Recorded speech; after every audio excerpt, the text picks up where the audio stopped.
It's a sweltering July morning in 1954 at Haneda Airport in Tokyo.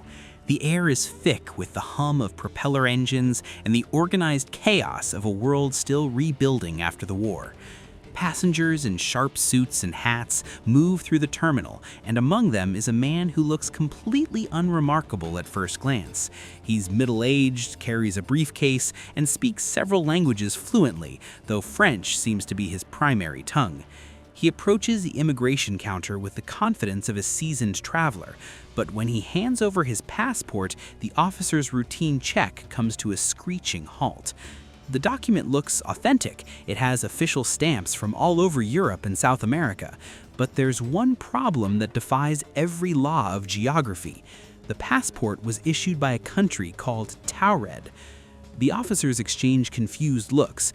They check their maps, they consult their latest international registries, but the answer is always the same.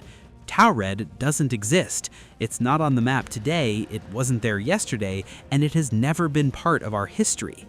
Yet this man stands there insisting that his homeland has existed for over 1,000 years. What starts as a simple paperwork error is about to spiral into one of the most baffling urban legends of the 20th century. This is the story and the investigation behind the man from the invisible frontier.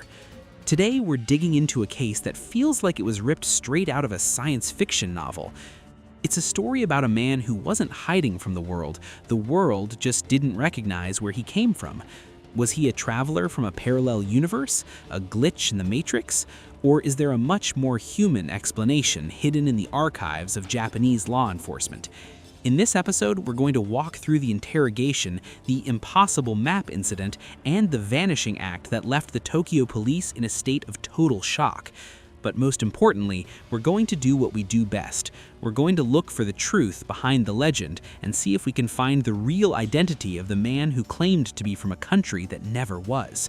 Stick around, because the ending of this case is going to change the way you think about internet mysteries. Back in that small, windowless office at Haneda Airport, the tension is rising. The traveler is starting to get angry. He tells the officers that he's in Japan on business, the third time this year, he says. He even shows them his company's identification and his bank records. To him, the Japanese officials are the ones who are confused. To settle the matter, the officers pull out a world map and ask him to point to Taured. Without a moment's hesitation, he points to the small patch of land between France and Spain. But when his finger lands on the name Andorra, his expression shifts from frustration to pure horror. He stares at the map and asks, "Where is Taured? Why does it say Andorra? That's where my country should be." He insists that Taured has been there for over a millennium. The officials are at a total loss. He has legal currency from different European countries, a checkbook from a bank they've never heard of, and a reservation at a local hotel. When the police call that hotel, the staff tell them they have no record of any such person ever booking a room. Even the company he claims to be meeting with in Tokyo says they've never heard of him or his business. At this point, the authorities are treating this as a high-stakes security issue. They can't let him enter the country, but they can't exactly deport him to a place that doesn't exist. So they do what the FBI did in the D.B. Cooper case. They try to contain the mystery. They escort him to a nearby hotel and place him in a room on the 15th floor. 2 armed guards are stationed outside his door. There are no balconies, and the windows are sealed tight. They plan to keep him there until they can figure out who he really is. The next morning, the sun rises over Tokyo, and the officers return to the hotel to bring the man back for more questioning. They knock on the door. No answer. They use the master key to enter the room, and their hearts drop.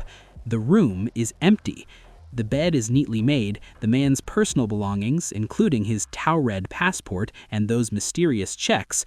The guards swear they never left their post and that the door never opened.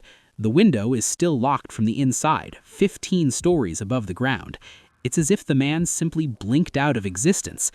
This is the point where the internet usually takes over. Enthusiasts of the paranormal will tell you that the man slipped back into his own dimension. They cite theories about wormholes and the many worlds interpretation of quantum mechanics. They argue that for a few hours, the fabric of our reality thinned out, allowing a passenger from a parallel Earth to visit us before the universe corrected the glitch. It's a compelling idea, right? It connects with that deep human desire to believe the world is full of hidden wonders. But here, we know that if you look close enough, the impossible usually has a paper trail. Just like we saw with the Pan Am 914 story, which turned out to be a clever fabrication by a tabloid called Weekly World News back in 1985, the Taured mystery has a real-world anchor that is much more fascinating than any ghost story. When you dig into the historical archives of the province and other newspapers from the early 1960s, a name finally appears: John Allen Kuchar Zegras. It turns out the legend of Taured isn't from 1954, it's likely a mutated version of a real fraud case from 1960. A man named John Zegras was arrested in Tokyo for trying to cash fake checks. When the police searched him, they found a passport he had made himself. It wasn't from Taured, but from a place he called Taurid.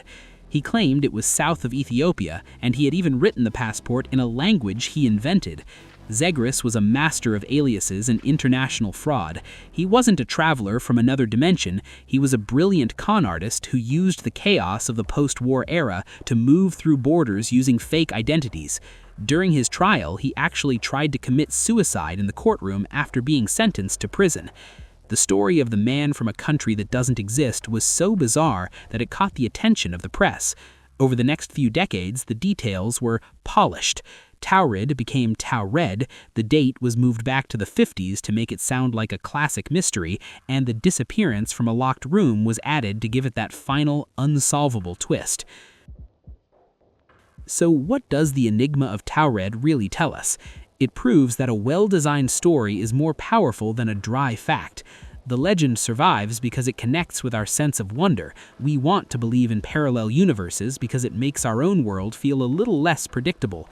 Reason might tell us that John Zegras was just a man with a printing press and a lot of nerve, but our emotions prefer the man who vanished into thin air. Even when a myth is debunked, the feeling it gave us, the shock and awe of the impossible, stays in our memory. What about you? Do you think there's still a chance that Taured is out there somewhere, just beyond the edge of our perception? Or do you think John Zegras was just the ultimate prankster of the 20th century? Let me know your theories in the comments. I read every single one. If you enjoyed this deep dive into the invisible frontier, do me a huge favor. Hit that like button and subscribe to our channel. It really helps the channel grow and allows us to keep bringing these mysteries to light. Make sure to turn on the notification bell so you don't miss our next report. Thanks for watching, stay curious, and I'll see you in the next case.